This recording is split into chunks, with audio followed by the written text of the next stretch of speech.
अपने बीच भारतीय जनता पार्टी के वरिष्ठ नेता, प्रखर प्रवक्ता, पूर्व केंद्रीय मंत्री माननीय रविशंकर प्रसाद जी आपको संबोधित करेंगे। मेरा विनम्र निवेदन है माननीय रविशंकर प्रसाद जी से आपको संबोधित करें।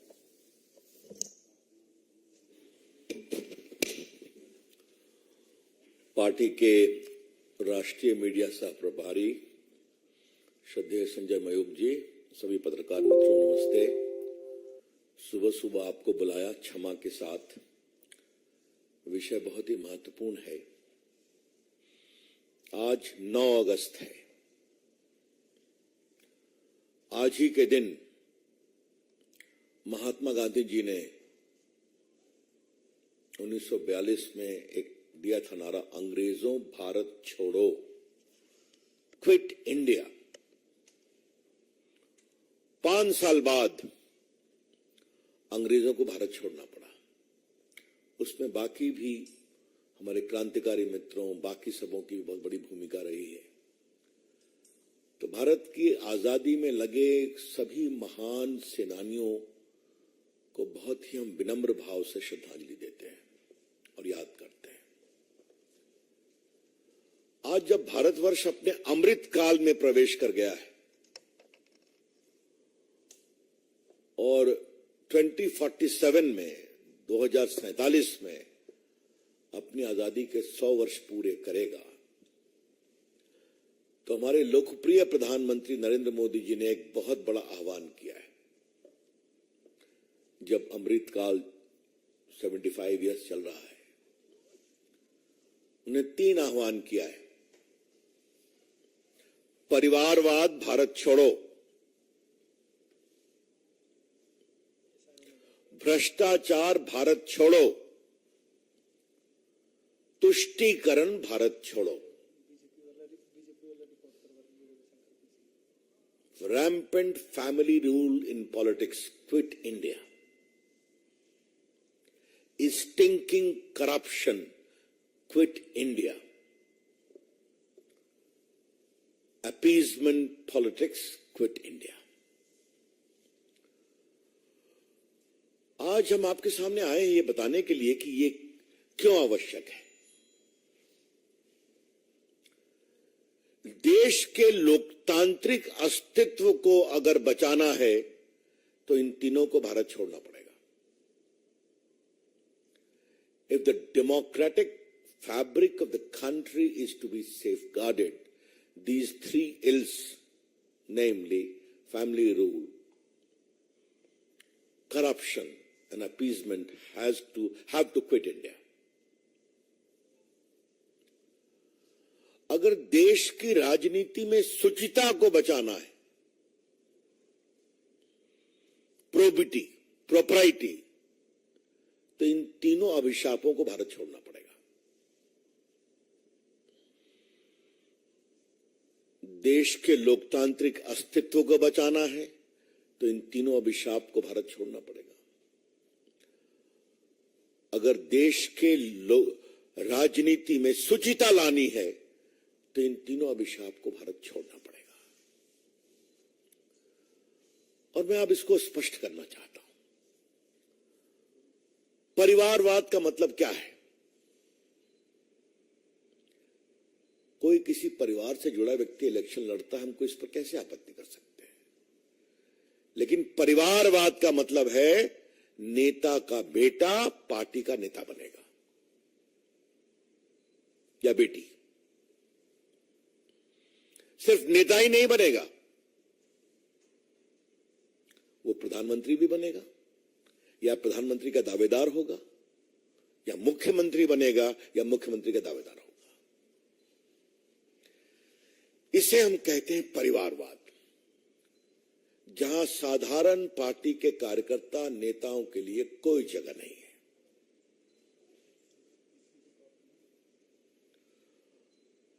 क्षमता हो या न हो, सामर्थ हो या न हो, नेता वही बनेगा, पीएम वही बनेगा या पीएम का दावेदार बनेगा, सीएम वही बनेगा या सीएम का दावेदार बनेगा और पार्टी का बॉस बनेगा। अब मैं उसको कुछ उदाहरण से आपको स्पष्ट करना चाहता हूं।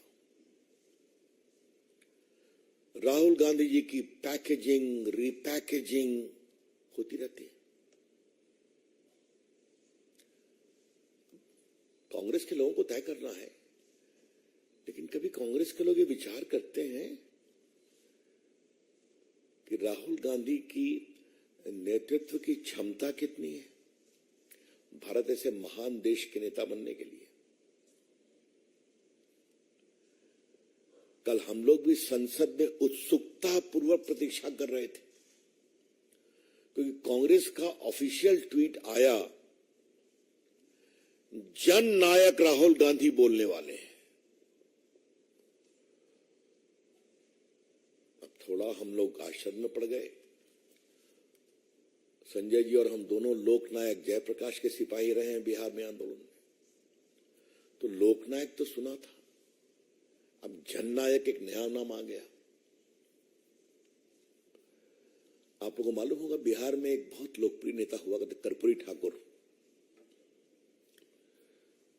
एक बहुत ही गरीब नाई परिवार में पैदा हुए, गरीबों के साथ संघर्ष किया और उनका बड़ा स्थान बना। उनको बिहार की जनता ने और देश ने कहा जननायक, तो कल साहब जननायक बना दिया इनको।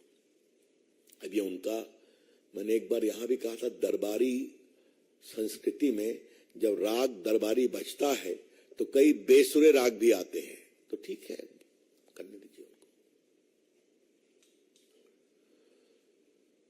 कुछ भी हो, he is our PM candidate. अब जरा नीचे आइए आप। मुलायम सिंह नहीं रहेंगे तो अखिलेश जी मुख्यमंत्री बनेंगे, भले परिवार में तफरका हो नहीं हो। उसके कारण उनकी पार्टी में क्या होता है मुझे बताने की जरूरत नहीं है आपको। बिहार में लालू जी की पूरी चाहत है कि मेरा पुत्र तेजस्वी उप मुख्यमंत्री से मुख्यमंत्री बन जाए, और नीतीश बाबू अपने पत्ते नहीं खोल रहे हैं। अब उनकी इंटरनल पॉलिटिक्स में मुझे कुछ नहीं कहना है, वो बिहार की जनता तय कर चुकी है और जबरदस्त जवाब देगी चुनाव में। लेकिन परिवारवाद क्या होता है मैं आपको बता रहा हूं।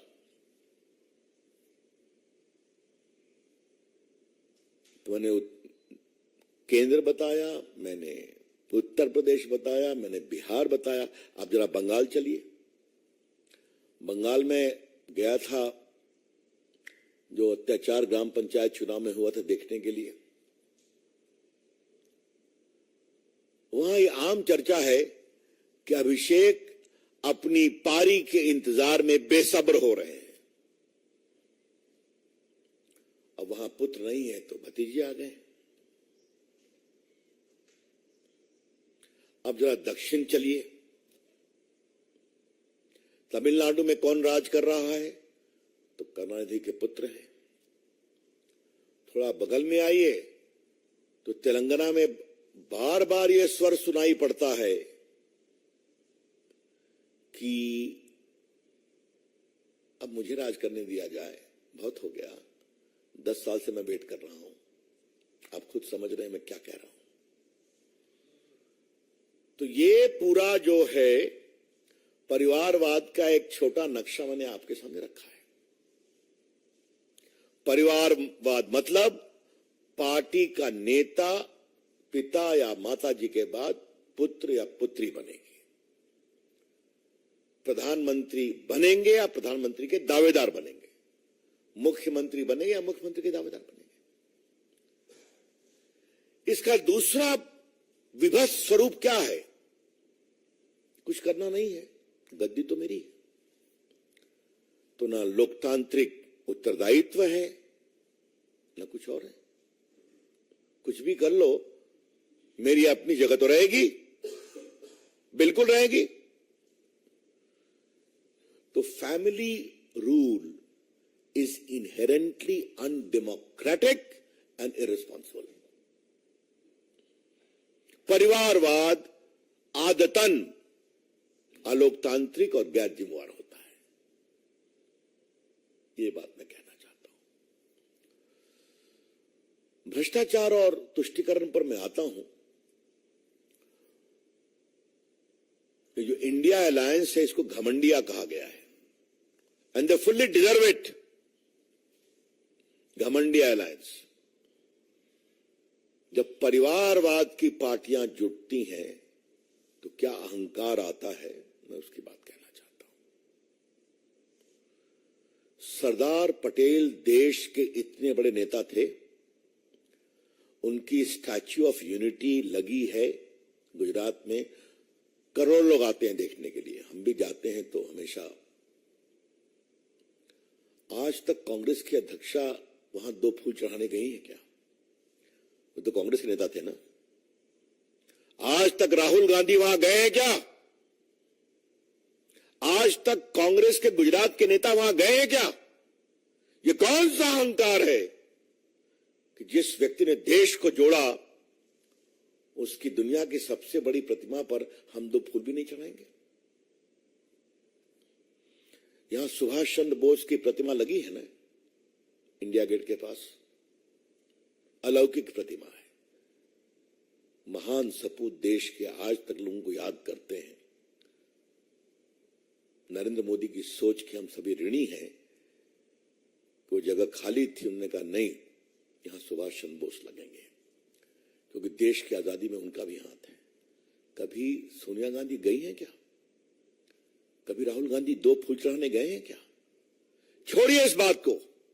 वॉर मेमोरियल मोदी जी ने बनवाया, इन्होंने 70 साल कुछ नहीं किया, 50 साल 60 साल। क्या है वॉर मेमोरियल? भारत में जितने युद्ध में जितने सैनिक मारे गए, सबों का नाम लिखा हुआ है वहां पर। आप लोग नहीं गए हैं, जरूर जाइए। और जितने परमवीर चक्र पुरस्कार से सम्मानित हैं, उनका बस लगा, उनकी अलग एक वाटिका है। और वहां एक मोदी जी ने इतना बड़ा डिजिटल प्रावधान निर्देश देके बनाया है, आप बटन दबाइए, सारे परमवीर चक्र अवार्डी का चेहरा आएगा। जिसको चाहिए आप बटन दबा के माला बना दीजिए। क्या कभी सोनिया गांधी गई है वहां पर 2 फूल चढ़ाने?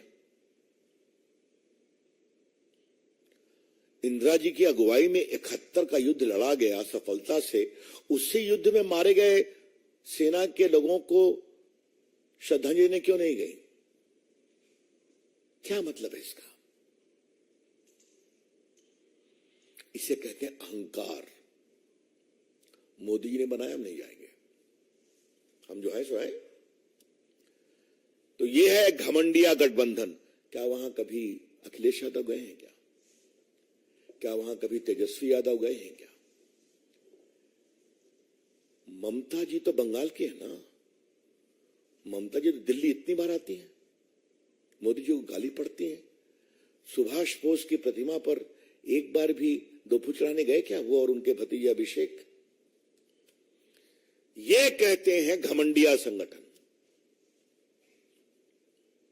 और इसी घमंडिया का दूसरा स्वरूप यह है, जिस कर्पूरी ठाकुर ने गरीब पिछड़ों को संगठित करके सामाजिक न्याय का ईमानदार प्रस्तुतिकरण किया, वो जननायक वो नहीं, हम भी जननायक हैं।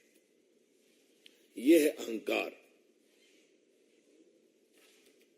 आज मैं सवाल उठा रहा हूं, कुछ कारण से उठा रहा हूं। नीतीश कुमार जवाब दीजिए जो मैं सवाल उठा रहा हूं। लालू जी जवाब दीजिए जो मैं सवाल उठा रहा हूं। तेजस्वी अखिलेश जवाब दीजिए कि दिल्ली आप इतना आते हैं, एक बार सुभाष बोस की प्रतिमा पर आपको जाने का अवसर नहीं मिलता है। सरदार पटेल की प्रतिमा पर प्रणाम करने का आपको कोई अवसर नहीं मिलता है। वॉर मेमोरियल में जाने का अवसर नहीं मिलता है। तो जो लोग परिवारवाद की पॉलिटिक्स करते हैं, उनके अहंकार तो आता ही सबका ही है। तो मित्र, ये बात हुई परिवारवाद की। अब मैं बाकी दोनों विषयों को लेता हूं। एक बात आप जान लीजिए, जहां परिवारवाद की नग्न राजनीति होगी, उसके साथ भ्रष्टाचार और तुष्टिकरण अपने आप आ जाएगा। ये तीनों त्रिवेणी है राजनीति की, गंदी त्रिवेणी। त्रिवेणी का एक बड़ा सार्थक मतलब होता है परिवारवाद, भ्रष्टाचार, तुष्टिकरण। ये भारत की राजनीति की गंदी त्रिवेणी है, the dirty triangle of India's politics. मैं आपसे एक बात कहूं, भ्रष्टाचार वहीं पनपता है और वहीं पनपा है जहां परिवारवाद रहा है। मैं गिनाता हूं, 2G के समय किसका शासन था? परिवार का। मनमोहन सिंह की कितनी चलती थी? कोयला घोटाले में तो जेल रहे हैं, ट्रायल सुप्रीम कोर्ट में स्टे के लिए गए हुए हैं। कोयला घोटाला मैंने बताया, कॉमनवेल्थ घोटाला मैंने बताया, आदर्श घोटाला मैंने बताया, सबमरीन घोटाला, हेलीकॉप्टर घोटाला। इन सभी घोटालों में परिवार के किसी लोगों का हाथ है या नहीं है? मुझे बता दीजिए। मैंने एक बार कहा था और आज उसको रिपीट करने का दिन है। संजय बाबू सुनिए आप, हमारी आध्यात्मिक परंपरा में पंच तत्व की बात कही गई है ना? ये शरीर 5 तत्वों से बना है, जल, थल, नभ, वायु, आकाश और अग्नि। We owe our human existence to 5 elements: the earth, the air, the fire, the water. इसी से पूरा जीवन बना है और मरने के बाद 5 तत्वों को इसी में समा जाना है। इसकी आध्यात्मिक व्याख्या हुई है, शाब्दिक व्याख्या हुई है। कांग्रेस पार्टी और उसके मित्रों ने पंच तत्व की एक जबरदस्त व्याख्या की कि पंच तत्व तब तक प्रामाणिक नहीं होगा जब 5 तत्वों में भ्रष्टाचार नहीं होगा। उन्होंने कहा नहीं, करके दिखा दिया। अब देखिए, थल का भ्रष्टाचार, कॉमनवेल्थ, आदर्श घोटाला। वो थल से ही नहीं रुके, पाताल भी चले गए, वहां कोयला घोटाला कर दिया। फिर आकाश में चले गए, वहां हेलीकॉप्टर घोटाला कर दिया। मालूम है, काफी केस चला है, आज बताने की जरूरत नहीं। वायु क्या होता है आप जानते? 2G घोटाला क्या है? वही ना है, स्पेक्ट्रम चलता है वायु के साथ, जिसमें बंदरबाट हुई। आपके जल घोटाला, सबमरीन घोटाला, आपको मालूम है। और फायर क्या है? दामाद श्री जो पूरा बीकानेर में सैकड़ों एकड़ जमीन लेकर के जो पूरा पार्क बना रहे हैं, सोलर पार्क के नाम पर, FIR चल रहा है वहां पर। तो ये 5 तत्व में भ्रष्टाचार हुआ। जब बड़ी पार्टी परिवार का ये हाल है तो जरा आ जाइए आप बिहार में। चारा घोटाला, जब परिवार का निजाम, अलकतरा घोटाला। और देखिए, मैं दोनों में PIL केस मैंने बहस किया पटना हाईकोर्ट में CBI इंक्वायरी के लिए। सबको सजा हुई है, एक भी इससे मुक्त नहीं हुए। क्या सप्लायर, क्या IAS, क्या इनकम टैक्स कमिश्नर, क्या उस समय के मुख्यमंत्री या बाकी। उसके बाद देखिए रेल का घोटाला,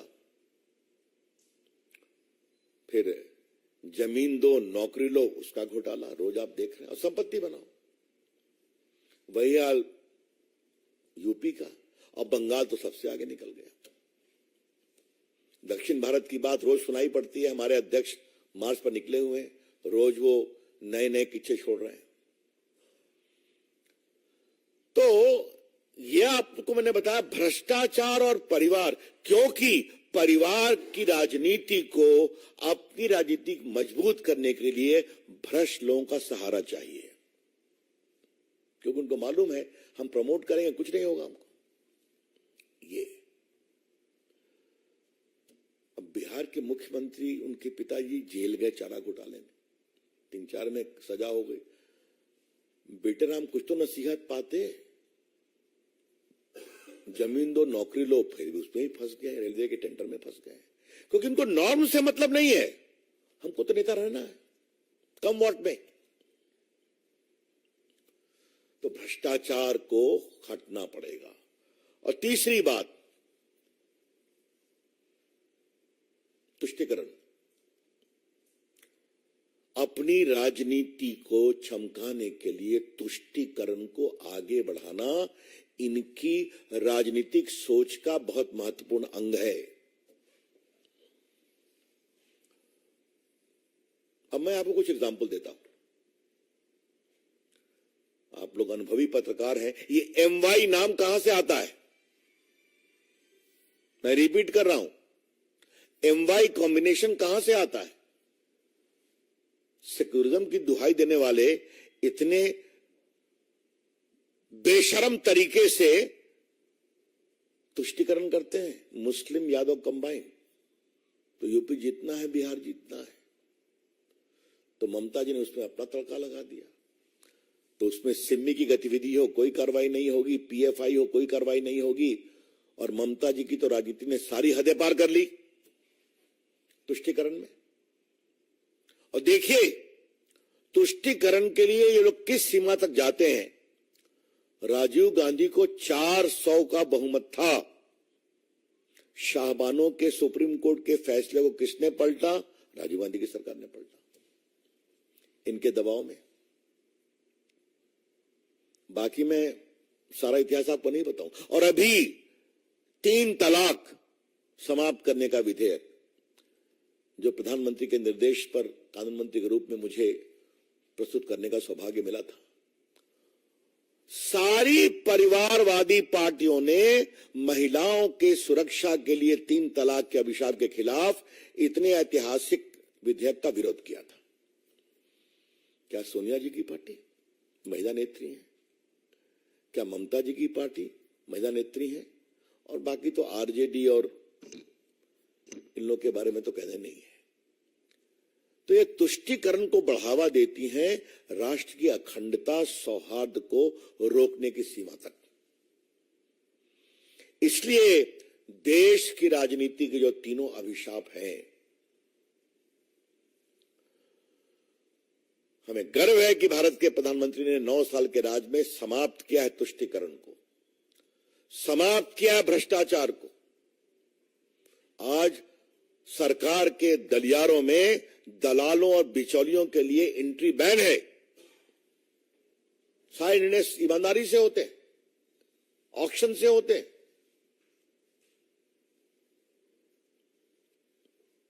आज भारत ने डिफेंस परचेज में कहां से कहां अपना स्थान बनाया, आपको मालूम है। राफेल भी आ रहा है, बड़ी बड़ी सबमरीन भी आ रही है, और आज मेड इन इंडिया चीजें, अस्त्र वेपन बाहर जा रहे हैं। ये होता है ना। तो ये आज बहुत ऐतिहासिक दिन है। भ्रष्टाचार की बात आई तो संजय बाबू हमको कभी कभी फोन करते हैं, कह रवि भैया फिर कुछ आया है। हमने कहा हम लोग का तो कुछ नहीं। कहा नहीं, पिछले वाला ही आया है, वो नया निकलता है। तो इतनी लंबी फेरिस्त है उनकी कि आस्ते आस्ते निकलती रहती है और निकलेगी भी। इसीलिए देश के लिए, देश के हित के लिए, देश की सुरक्षा के लिए, देश के लोकतंत्र के लिए, देश की शुचिता के लिए और आम लोगों का लोकतांत्रिक संस्थाओं में विश्वास बढ़ाने के लिए यह बहुत जरूरी है कि ये तीनों अभिशाप, परिवारवाद, भ्रष्टाचार, तुष्टीकरण, भारत छोड़ो,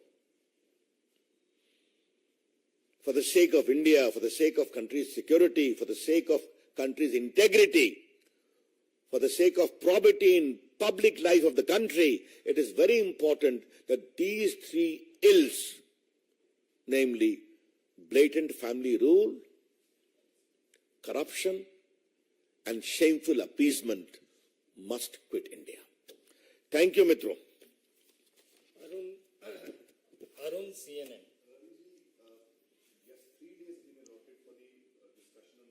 First on this. Any question on this?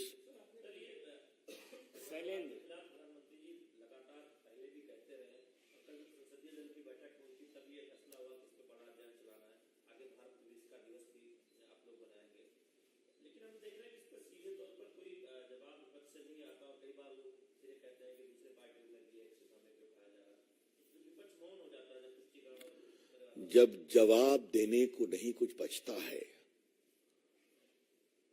तो नीतिगत रूप से मौन धारण किया जाता है। लेकिन भारतीय संस्कारों में एक और बात है ना, मौन स्वीकृति लक्षणम। हाँ, क्या उनको बोलने के पास क्या है? इसलिए मैंने आज पार्टी के राष्ट्रीय फोरम से बहुत विस्तार से बताया कि ये तीनों अभिशाप क्या हैं और कैसे भारत के राजनीति को खोखला कर रहे हैं।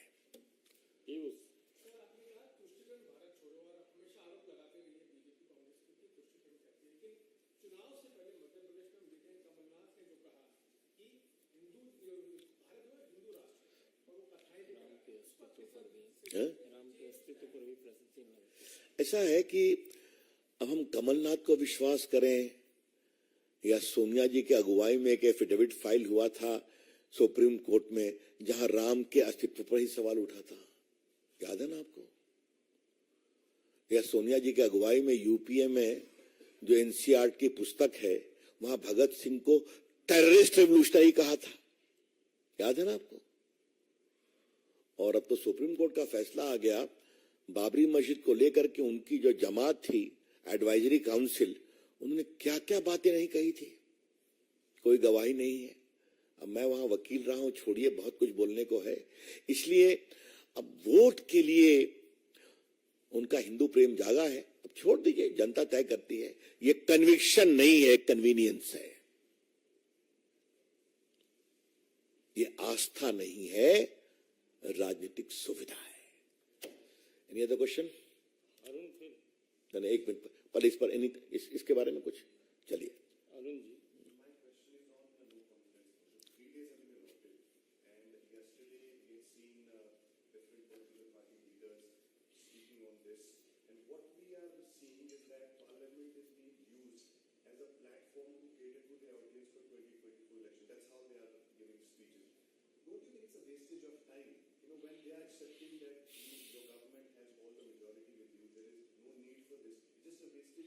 Well, that is a very interesting question, but instead of asking me, ask the leaders who have brought the no confidence.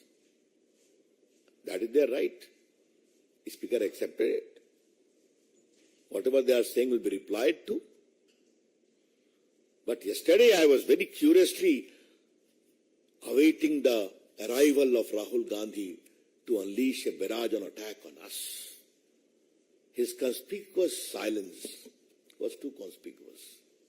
Should I presume that he was advised by some of his friends reluctantly not to speak? Because he will speak, he will say a lot of things, which by itself will make news. Thank you. Thank you. क्या अविश्वास प्रस्ताव को लाने का अधिकार तो उनको है, और कल उन्होंने कहा भी दिया कि खाली प्रधानमंत्री के चेहरे को देखने के लिए उन्होंने लाया है, उनको भी बहुमत की जानकारी है। लेकिन इतना अवश्य कि मैं भी बैठा हुआ था, जब हमने भी देखा ट्वीट की सो कॉल्ड जननायक राहुल गांधी शुरू करेंगे, तो बड़ी उत्सुकता से हम भी प्रतीक्षा कर रहे थे। वो नहीं बोले, ये तो उनका विषय है। लेकिन गलियारे में अनुमान बहुत ये भी था कि उनके मित्रों ने उनको ये कहा कि आप अवॉइड करें तो ठीक है, क्योंकि बोलेंगे तो बहुत कुछ बोलेंगे, वो तो कम तो बोलते नहीं है, और बहुत कुछ बोलेंगे तो हम भी देखेंगे, हम भी उसका जवाब देंगे और देश का विषय बनेगा।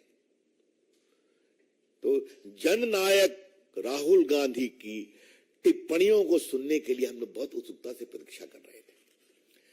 धन्यवाद।